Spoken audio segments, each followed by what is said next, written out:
Hindi nakapasok ang larva sa utak, kaya lumipat ito sa butas ng ilong. Pero ang paggalaw ng larva ay nagdulot ng kitty sa bata. Isang bahilan ng palabas dito. Natakot, wala itong nagawa kundi pumasok sa braso ng bata. At sinubukang umakyat papunta sa utak. Hindi inaasahan, natakot ang bata. At itinali ang braso gamit ang earphone. Dahil dito, hindi makausad ang larva at naipit. Ang malakas na ingay ng bata ay nakaagaw ng atensyon ng kanyang mga magulang. Ipinaliwanag ni Shinichi na may insektong pumasok sa kanyang kamay. Pero kahit matagal na sinuri ng kanyang ama, wala itong nakitang butas. Nakita ang maayos na kamay. Nagsimulang magduda si Shinichi na namamalikmata lang siya. Pero hindi nagtagal, nagpakita ng kakaibang reaksyon ang kanyang kanang kamay. Hindi lang ito biglang hinawakan ng kamay ng kanyang kaklase. Kundi hindi sinasadyang nahawakan ganito ang dibdib ng babae. Pero ang mas kakaiba pa, habang nasa klase, halatang natutulog si Shinichi. Pero ang kanang kamay niya ay naglalaro ng cellphone sa ilalim ng mesa. Nahuli siya ng guro, pinagalitan, tumawa lang siya, nahihiya. Sa huli, habang pauwi, iniligtas si Shinichi ang babae sa bilis na parang teleport. Tumakbo siya pauwi, tinutok ang kutsilyo sa kanyang palad at nagtanong, maniwala ka, kung hindi ka lalabas, puputulin kita. Ako ang kanang kamay, nabigo ako. Nabigo. Nasaan ang kanang kamay ko? Kinain ko na. Kinain na ang kanang kamay. Hindi ito matanggap ni Shinichi. Sinaksak niya ang kanyang kanang kamay. Dahil hindi ito makapagsalita, gusto ng kanang kamay na turuan ito ni Shinichi na magsalita. Gusto rin ni Shinichi na samantalahin ang pagkakataon para magtanong. Pero sinabi ng kanang kamay na pagod na ito at gusto nang matulog. Pagkatapos, bumalik ito sa normal na hugis ng kamay. Habang nakahiga, hindi makatulog si Shinichi buong gabi. Naisip niyang tumawag ng pulis. Pero natakot siyang lumaki ang ulo. Kaya, pagkagising niya ulit, nakapagbasa na ng maraming libro ang kanang kamay. At natuto ng maraming kaalaman. Dahil hindi ito nasakop ang utak, nanatili itong nakakapit sa braso. Nabubuhay sa pamamagitan ng pagsipsip ng dugo ni Shinichi. Naisip ni Shinichi na pumunta sa ospital para ipaputol ang kanang kamay para maiwasan ang mas malaking problema. Pero dahil nakaina ang kamay, kung puputulin, mawawalan din ang kamay si Shinichi. Sa huli, nagdahilan ng kanang kamay na kapag tulog ito, magagamit ni Shinichi ang kamay niya ng normal. At magtutulungan sila. Hindi hiniyaang makipagtalo si Shinichi. Sinabi nito, pagod na ako, matutulog na ako. Pero balak pa rin ni Shinichi na pumunta sa presinto para isumbong ang kanang kamay. Hindi inaasahan, naramdaman ng kanang kamay na may malapit na kauri nito. Naisip na baka mga taong sinapian na rin. Natakot si Shinichi at ayaw lumapit sa mga kauri nito. Pero pinilit pa rin siya ng kanang kamay na lumapit para tingnan. Kailangan niyang malaman ang tunay ng anyo. Mahalaga rin ito para sa kanya. Sige, alam ko na. Sa huli, sa isang tabong lugar, nakita niya ang mga asong nagkakainan. At ang kalaban ay isa rin digong parasite. Kaya aso ang napili nitong host. Nang makita ang buong utak ni Shinichi, agad itong nagpakita ng matinding pagdawhaw sa dugo. Pero agad itong napansin ng kanang kamay. At hinay na si Shinichi palayo. Kung mapapatay si Shinichi, mamamatay din ang kanang kamay na nakakapit sa kanya. Nang makitang papalapit na ang kalaban, nagdesisyon ang kanang kamay na lumaban.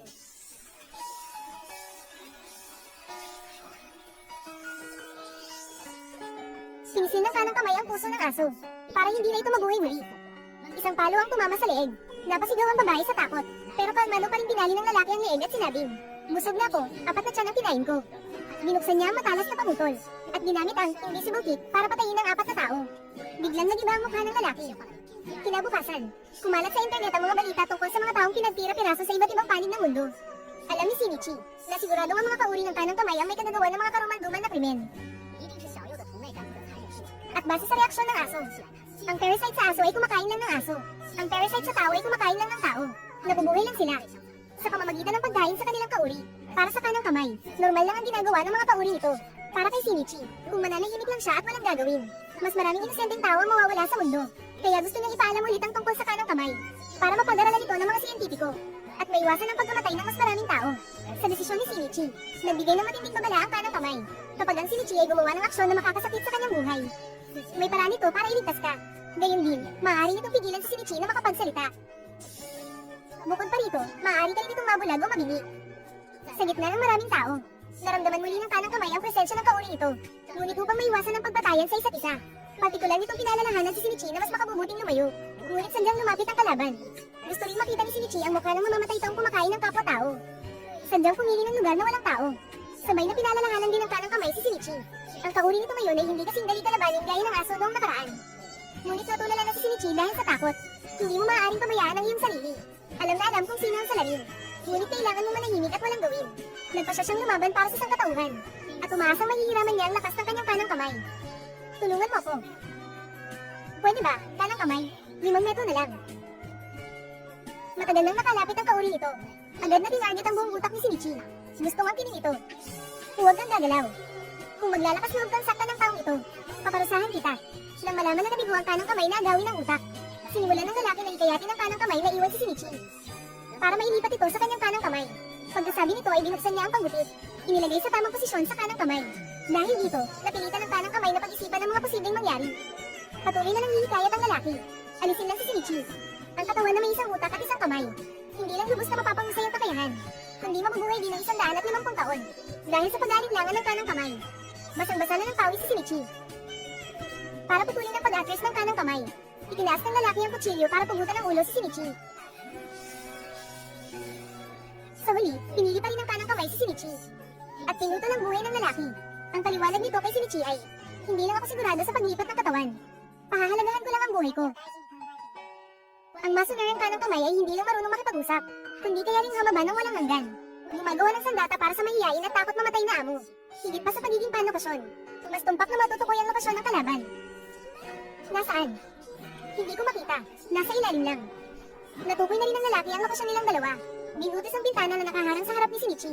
Walang silbi ang taong ito maliban sa kanyang kanang kamay. Labis na natakot si Shinichi sa nakitang labanan. Ngunit sa kritikal na sandaling ito, hiniis ni Shinichi ang panganib na maputol-putol para may dalawang paa ng mesa at may tatarap sa dibdib ng lalaki. At ang butas na paa ng mesa ay magiging dahilan para patuloy na damyugo ang lalaki na magiging sugat na hindi na magagamot. Ngunit diretsong tinusok ng lalaki ang paa ng mesa sa kanyang dibdib para pahintuin ang pagdurugo. Dapat sana ay tuluyan na siyang pinatay. Ngunit ayaw na ni Shinichi na pumatay pa. Tinanggihan ng kanang kamay na handa ng gumubol. Hindi inaasahan ng lalaki na matatalo siya sa isang taong walang armas at mapapatay ng isang ordinaryong tao. Nakakatawa at hindi makatwiran. Dahil sa malubhang sugat, hindi na kayang panatilihin ng lalaki ang kanyang anyo at katawan para mabuhay. Gusto niyang hanapin si DC para magpalat ng katawan para may sakatuparan ng layunin na mabuhay ng matagal. Ngunit kumpara sa lalaki, mas gusto ni Shinichi na alisin ang mas mapanganib na si DC. Hindi inaasahan na matagal nang naghihintay si DC. Sa puntong ito, iniisip niya na hindi na kailangang mabuhay pa si Shinichi. Dahil nangangkinin niya ang utak, nakatanggap siya ng isang tiyak na utos. Kainin ang butong ito. At para sa bata sa sinapupunan, ipinanganak lang para gawing eksperimento o pagkain. Hindi matanggap ni Shinichi ang sagot na ito. Ngunit ang lakas ng kalaban ay nasa level 2 pataas. Kahit ang kanang kamay ay walang kasiguraduhan na mananalo. Parehong may hawak na armas ang magkabilang panig. Nakita ni DC na si Shinichi at ang kanang kamay ay nagsanib na ang mga enerhiya at isinuko ang balak na patayin si Shinichi. Nagising si Shinichi na parang nananaginip, isinuot ang salamin at natuklasan. Nang marinig ang sigaw ni Shinichi, mabilis na bumalik ang kanang kamay sa kamay ni Shinichi at inalo si Shinichi nang huwag matakot.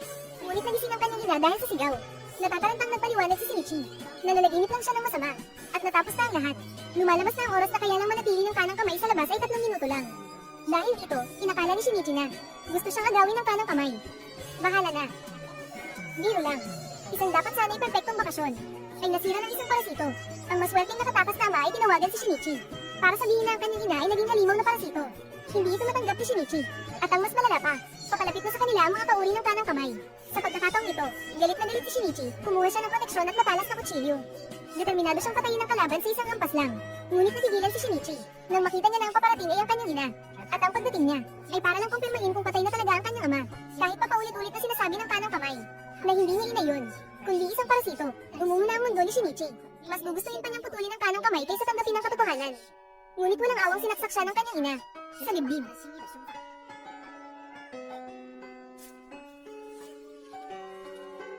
Bumagsak si Shinichi.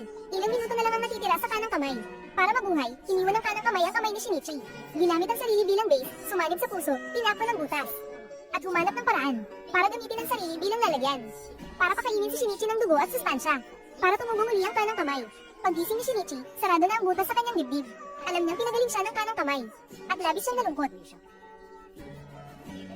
Nang mabalitaan niyang sugatan at comatose ang kanyang ama, pumunta si Shinichi sa ospital. Nakita niya ang kanyang amang maswerteng nakaligtas. Labis ang kanyang lungkot ngunit wala siyang mailuha. Binago ng kanyang ama ang sinabi niya noon. Sinabing nawawala lang ang kanyang ina. At ang halimaw ay isang bangungot lang. May nangyari ba sa bahay? Anong nangyari sa bahay? Pinatay ng halimaw ang nanay. Nakita ang pagkabalisa ni Shinichi. Paulit-ulit na humingi ng tawad ang kanyang ama sa kanyang mga sinabi. Ngunit nang muling banggitin ni Shinichi ang kanyang ina at ang halimaw. Shinichi, huwag mo na sanang sabihin sa akin yan ngayon. Nakita ang labis na paghihirap ng kanyang ama. Hindi na muling nagtanong si Shinichi tungkol sa halimaw. Para masiguro ang kaligtasan ng kanyang ama, pumunta si Shinichi sa pinakamalapit na hotel para doon tumuloy. Hindi inaasahan, dahil sa pagliligtas kay Shinichi, nagkaroon ng kahinaan ng kanang kamay, kailangan itong matulog ng 4 na oras bawat araw. Dati, kahit kaunting ingay ang paglapit ng kauring ito, agad itong nagigising. Ngayon, matapos nitong ayusin ang puso ni Shinichi, halos wala nang epekto ang mga senyales na ito. Ibig sabihin, simula ngayon, si Shinichi, habang natutulog ang kanang kamay, kapag may lumabas na kalaban, ay nasa panganib.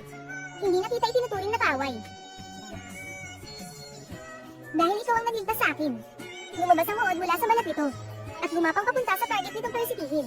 Matapos matukoy ang lokasyon, pumasok ito sa lalamunan ng lalaki sa isang iglap. Handa nang agawin ang utak nito. Hindi inaasahan, nanlaban ng lalaki at nangulog sa dagat. At agad na tumigil ang paghinga. Napagtanto ng uod na kapag namatay ang katawan, pareho silang mawawala.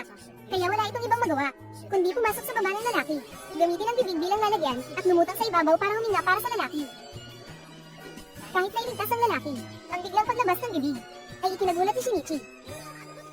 Hindi na ito utak ng tao. Tinako na lang ng mataba ang bibig. Tulad pala ito ng kanang kamay kapag nakaparasito na sa isang lugar. Hindi na ito makakagalaw at hindi rin ito masasaktan ng utak tulad ni Shinichi. Ibig sabihin, magkasama tayo.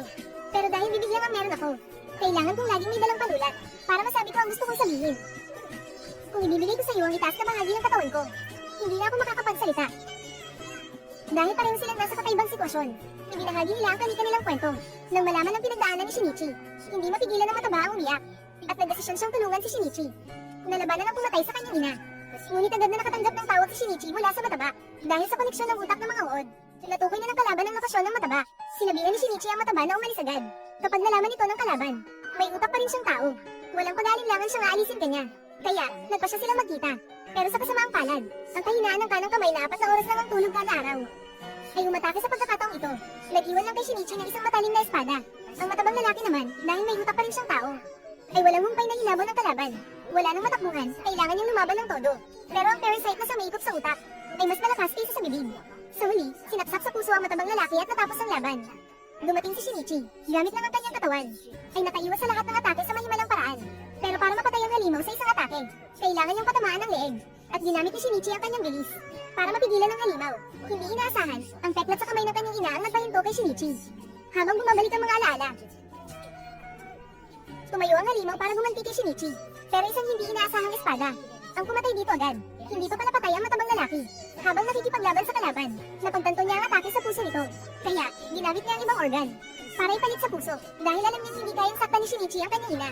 Siya na ang nagdesisyong tapusin ito para kay Shinichi. Ang ina na naging halimaw dahil sa parasite. Inay. Tapos na rin sa wakas. Nabunyag ang pagkakakilanlan ng parasite. Nagpa siya siyang patayin ng babae. Pero maswerte siyang nakaiwas sa isang atake. Agad niyang kinuha ang bote ng asido sa sahig at binato ito. Hindi nakapag-react, nabasag ng halimaw ang bote. Tumansik ang likido sa bibig nito. Humahagulgol sa sakit ang halimaw habang hawak ang ulo. Sinamantala ni Yuzu ang pagkakataon para gumapang palabas ng bintana. Kumapit sa gilid ng bintana, pero hindi pa rin siya nakaligtas sa mahabang mata ng halimaw. Hindi na siya nag-isip pa. Tumalon siya sa malaking puno sa tabi. Dahil sa pag-absorb ng puno at damo sa impact, kahit malubha ang sugat, nakaligtas pa rin siya. Aksidenteng nakainom siya ng asido. Natunaw ang balat niya, sobrang sakit. Hinahanap ng kanang kamay si Shimada. Napansin niyang nawawala na ang malay ni Shimada. Tama nga, dahil sa epekto ng asido. Binigyan si Shimada ng maling utos ng mga necrotic cells. Hinampas niya ang maliit na lamok sa pader. Anong nangyayari? Anong ginagawa ko? Dahil hindi na may balik ang laman sa ulo niya. Chinik ng mga kaklase niya kung sombrero ba ito. Sumunod na segundo, natamba ang 3 estudyante. Kaya, nagsimula ang emergency evacuation sa paaralan. Sumama si Shinichi sa mga tao. Pero hindi na makita ang girlfriend niyang si Mirano. Sobrang nag-aalala, sumugal si Shinichi na bumalik sa classroom. Pero aksidente niyang narinig ang sigaw ng mga kaklase niyang pinapatay ni Shimada. May masamang kutob, mabilis siyang tumakbo papunta sa ikatlong kalapag. Pero nasaksihan niya ang isang pangyayaring hindi niya makakalimutan habang buhay. Nagkalat ang mga bangkay. Tuluyang nanghina si Shinichi. Tumalma ka, Shinichi. Sa huli, sa tulong ng kanang kamay, para kay Mirano at sa kanyang ama, mabilis na nakabawi si Shinichi. Mahina ang tinahak ang mga dugo, kumikit. Natukoy niya ang eksaktong lokasyon ni Mirano. May 2 tao sa malayo, may 3 tao malapit dito. May isa pa. Nakakabilib ang pandinig na ito. Sa wakas, natagpuan ni Shinichi ang girlfriend niya at ang 2 niyang kaklase sa isang sulok. Pero sa mga oras na yun, dahil sa sobrang takot ang girlfriend niya, nanginginig ang mga paa niya at hindi makatayo. Dahil hindi naniwala ang 2 kaklase niya sa daang itinuro ni Shinichi. Tumakas sila at pinatay ni Shimada. Wala nang nagawa si Shinichi kundi yakapin ang nanginginig niyang girlfriend. Gamit ang pakiramdam para iwasan si Shimada. Tumalon siya mula sa ikatlong palapag. Pagkatapos makalapag ng ligtas, tumalon siya sa bakod na parang kangaroo. At dinala ang girlfriend niya sa mga pulis. Plano niya sanang ipaubaya si Shimada sa mga pulis. Pero mahina ang mga pulis. Kahit ilang bala ang pinakawalan nila, hindi nila tinamaan ang kahinaan. Natalo silang lahat. Napilitan si Shinichi na siya na mismo ang gumawa. Pinulot niya ang isang bato na kasing laki ng kamao. Sadyang iniwasan ang pakiramdam ni Shimada. Pumunta siya sa rooftop ng isang mataas na gusali na 300 metro ang layo. Kasama ang kanang kamay, inipon niya ang lahat ng lakas sa kanang kamay. Handa nang ilabas ang lahat. Pagkatapos masaksak ng kanyang ina sa puso, ang kanang kamay ay naging material para tapalan ng puso. Tinakpan ng butas ng sugat. Iniligtas siya mula sa bingit ng kamatayan. Habang hinahanap ang kalaban, nakita niya ang kawawang matabang lalaki na na-parasite din. Ngunit sa gitna ng mabangis na labanan sa parasito, si Shinichi, na siyang namanguna, ay hindi magawang pumatay. Dahil ito ang katawan ng kanyang ina. Sa kabutihang palad, dahil sa pag-unawa at tulong ng batang mataba, ay determinado niyang pinatay ang kanyang inang sinapian ng parasito. Tinapos ang paghihirap at sakit na dinanas ni Shinichi. Ngunit mula noon, ang personalidad ni Shinichi ay nagbago kasama ng kanyang katawan. Nang malaki, maging sa anumang sitwasyon, ay maaari niyang maramdaman ng matalas ang kahit anong maliit na tunog. At sa sandaling iyon, narinig ni Shinichi ang mahinang pagtaho ng isang aso. Ngunit pagdating niya, ang kawawang aso ay nakahandusay na sa isang lusak ng dugo. Maliligtas pa ba ito? Wasak na ang puso nito, hindi na maayos. Sa loob ng 10 minuto, mamamatay na ito. Pagkatapos, binuhat niya ang aso papunta sa parke, malayo sa ingay ng kalsada, upang bigyan ng aso ng huling kapayapaan. Ngunit pagkamatay ng aso, binuhat niya ang ulo nito, at malakas na itinapon sa basurahan. Ang ginawa niya nito ay ikinagulat ng kanyang kasintahan. Hindi na makapaniwala na ang kanyang nobyo ay naging ganito kalamay. Ngunit ang panloob na pagkatao ni Shinichi ay talagang nagbago. Hindi niya maintindihan kung bakit ganun na lang ang reaksyon ng kanyang kasintahan. Ano ba ang kanyang nagawang mali? O may nasabi ba siyang mali? Hanggang sa nagbigay ng opinyon ng kanyang kanang kamay. Ano ba ang aking nagawang mali? Wala kang sinabing mali. Sa aking palagay ay wala. Ngunit ibang-iba ka na kumpara sa dati. Ang pagbukas ng laman ng tuta ay parang sinasabi ko. Noon lamang naunawaan ni Shinichi, kaya iginaan niya muli ang aso sa ilalim ng malaking puno, at bumalik sa paaralan upang humingi ng tawad sa kanyang kasintahan. Ngunit ang problema ay may dumating na hindi inaasahang bisita sa paaralan, na nagdulot ng maraming gulo kay Shinichi. Ang taong ito ang inatas ang sumubaybay kay Shinichi, dahil sa kakaibang gawi sa pagkain ng parasito. Patuloy na binabago ni Shimada ang kanyang mukha. Niloloko ang mga babae upang masiyahan ng kanyang pananasa. Ngunit sa kasamaang palad, lahat ng ito ay natuklasan ni Yuko, ang babaeng lihim na may gusto kay Shimada. Inosente niyang liyahe si Shimada sa silid ng sining. Sinusubukang hitiyatin si Shimada na umalis sa paaralan. Ngunit nang magunyad ang tunay na pakay ni Shimada, binalak niyang patayin si Yuko. Sayang at hindi tumama ang isang atake. Sayang at hindi tumama ang isang atake. Sa halip, nabasa niya ang likidong ibinato ni Yuko. Dahilan para mapunta ito sa kanyang bibig. Ang matinding sakit na dulot ng kinakaing likido ay naging dahilan upang hindi niya mapatay si Yuko na nakatakas sa bintana. Ang kanang kamay sa kabilang banda ay hindi lamang napansin ang hindi magkakaugnay na kamalayan ni Shimada, kundi naramdaman din ang pagkabulok ng kanyang mga selula. Tama nga, ang nabulok na bibig ni Shimada matapos makainom ng likido ay hindi na makakabalik sa dating anyo. At dahil sa mga patay na selulang humaharang sa kanyang utak, ay nagkamali siya ng paghatol at pinatay ang maliliit na langaw. Pagkatapos, pinatay niya ang lahat ng estudyanteng dumating para mag-inspeksyon. Kaya't naglabas ang paaralan ng agarang utos na lumikas. Dahil hindi maaaring lumaban sa masikip na pasilyo, iminungkahi ng kanang kamay na sumama si Shinichi sa mga tao para makaligtas. Hindi inaasahan, ang kasintahan ni Shinichi ay nasa itaas pa, kaya't kinailangan niyang bumalik sa silid-aralan para iligtas ito. Sa mga oras na ito, nagwawala si Shimada sa itaas. Ang nakakabinging sigaw ng kanyang mga kaklase ay nagpabilis sa pagtakbo ni Shinichi. Ngunit ang kanyang nakita ay tuluyang nagpabagsak sa depensa ni Shinichi. Wala na sa kontrol ang lahat. Sa huli, dahil sa buong pusong pag-alo ng kanyang kanang kamay, naisip ni Shinichi ang kanyang kasintahan na tama, kaya't sinubukan niyang kumalma, at mahinahong dumaan sa lusak ng dugo. Ipinikit niya ang kanyang mga mata at naramdaman ang kinaroroonan ng kanyang kasintahan. Sa wakas, natagpuan niya ang kanyang kasintahan at dalawang kaklase sa isang sulok. Sa mga oras na ito, dahil sa matinding takot, hinang-hina na ang kanyang kasintahan para makatayo. Dahil sa kawalan ng tiwala kay Shinichi, ang dalawang kaklase na akmang tatakas ay pinatay ni Shimada. Napilitan si Shinichi na buhatin ang kanyang kasintahan para makalampas kay Shimada. At tumalon mula sa ikatlong palapag, hanggang sa makalukso sila sa huling bakod. At may bigay ang kanyang kasintahan ng ligtas sa mga pulis. Saka lamang nagkaroon ng oras si Shinichi para mag-isip ng paraan para labanan si Shimada. Sa una ay binalak ng ipaubaya ito sa mga pulis. Ngunit hindi niya inaasahan na lahat ng pulis na dumating sa paaralan ay napatay. Dahil dito, napilitan si Shinichi na siya na mismo ang humarap dito. Pinanatili niya ang distansya kay Shimada, pumunta sa pinakamataas na bahagi ng rooftop. Hinipon ang mga batong inihanda niya at ang kanyang lakas sa kanyang kanang kamay. Gamit ang lahat ng kanyang lakas, tunusok agad ng bato sa dibdib. Isang nakamamatay na suntok ang tumapos sa buhay ni Shimada. Shinichi. Kumakyat ka sa 300 metrong gusali. Kinuha ang mga batong inihanda. Ipunin ang lahat ng lakas sa kanang kamay. Pinatay si Shimada sa isang suntok lang. Gayunpaman, tinangkal ng pulisya na itago ang katotohanan tungkol sa krimen ni Shimada. At balak pang itago ang kanyang pagkakakilanlan. Hindi ito maintindihan ni Shinichi. Agad na naintindihan ng kanang kamay ang problema at sinabing, kung alam ng mga tao, palaging mayroon sa kanilang paligid, mga parasitikong hayop na kayang magpalat ng mukha at kumain ng laman. Ano ang magiging reaksyon? Tiyak na magdudulot ito ng malaking kaguluhan. At ang mga tao ay walang kapangyarihan upang paksain sila. Ngunit sinabi ni Shinichi na maaari nang tulungan ng pulisya na harapin sila. Ngunit tinanggihan ng kanang kamay. Hindi ito papanig sa mga parasitikong hayop. Hindi rin tutulungan ng mga tao na paksain sila. Kasabay nito, nagtanong din ito ng malalim na tanong kay Shinichi. Shinichi, wala akong emosyon tulad ng mga tao. Kaya kahit na pinapatay ko ang aking sariling uri, wala akong nararamdamang espesyal. Ngunit kung magpapalit tayo ng lugar, ano ang gagawin mo? Tungkol naman kay Gianna. Dahil lang sa isang panaginip na hinahabol ng halimaw, at nailigtas ng prinsipe na si Shinichi. Kaya minahal niya ito ng walang kondisyon. Dagdag pa rito, may kakayahan siyang maramdaman si Shinichi. Kaya lagi niyang iniisip na ito ang pulang sinulid ng tadhana. Kahit ilang beses na pinayuhan ni Shinichi si Gianna. Huwag abusuhin ng brainwave, para maiwasan ang pag-akit ng halimaw. Ngunit hindi napigil si Gianna. Gusto pang sabunutan si Shinichi. Gustong gamitin ang parang ito para makilala ang halimaw. Hindi inaasahan na ang aksyon na ito ay ikinagalit ni Shinichi. Sa kabutihang palad, dahil sa paalala ng kanang kamay, kumalma si Shinichi. Kaya, para mapigilan si Gianna na abusuhin ng brainwave, naramdaman ni Shinichi na kailangan sabihin kay Gianna ang tungkol sa pagiran ng kanang kamay. Kaya, nagkita ang dalawa sa isang desyerto na palapag. Para maiwasan ang paghingay ng kanang kamay, pinatulog ito ni Shinichi. At ikinuwento ang lahat kay Gianna. Hindi inaasahan. Hindi naniwala si Gianna sa sinabi ni Shinichi. At sinabing naniniwala lang siya sa nakikita niya. Sinabi niya kay Shinichi na kaya niyang makilala ang brainwave niya at ng iba. At umaasa si Shinichi. Huwag magalala. Pero mahilig pa rin magbago si Gianna sa sulok. Nararamdaman ng lokasyon ni Shinichi. Ang pinaka-nakakadismaya ay sa mata ni Shinichi ay ang kasintahan niyang si Murael lang ang nakikita. Nakita rin ng kanang kamay ang kilos ni Gianna. Sinabi nito kay Shinichi na lumalakas ang brainwave ni Gianna. At kusang naglalabas ng brainwave. Mas lalo itong kinatakutan ni Shinichi. Katumbas ito ng pag-akit ng halimaw kahit hindi lumalabas. At papatayin ng parasitikong halimaw ang mga tao. Para maniwala si Gianna na ang brainwave niya ay makakaakit ng parasitikong halimaw para pumatay ng tao. Paulit-ulit na pinayuhan ni Shinichi at sa wakas ay nakumbinsi ang kanang kamay. Ngunit hindi inaasahan na may mga halimaw na nagtitipon sa lugar ng pagkikita. Napilitan si Shinichi na palitan ang lugar ng pagkikita. Hindi inaasahan, itinapon ni Gianna ang telepono. At baliw na naramdaman ang lokasyon ni Shinichi. Sa huli, siya ay nadala sa dating lugar ng pagkikita ng dalawa. Inisip niyang makikita na niya si Shinichi. Ngunit hindi alam na ang gulong ng tadhana ay nasa dulo na.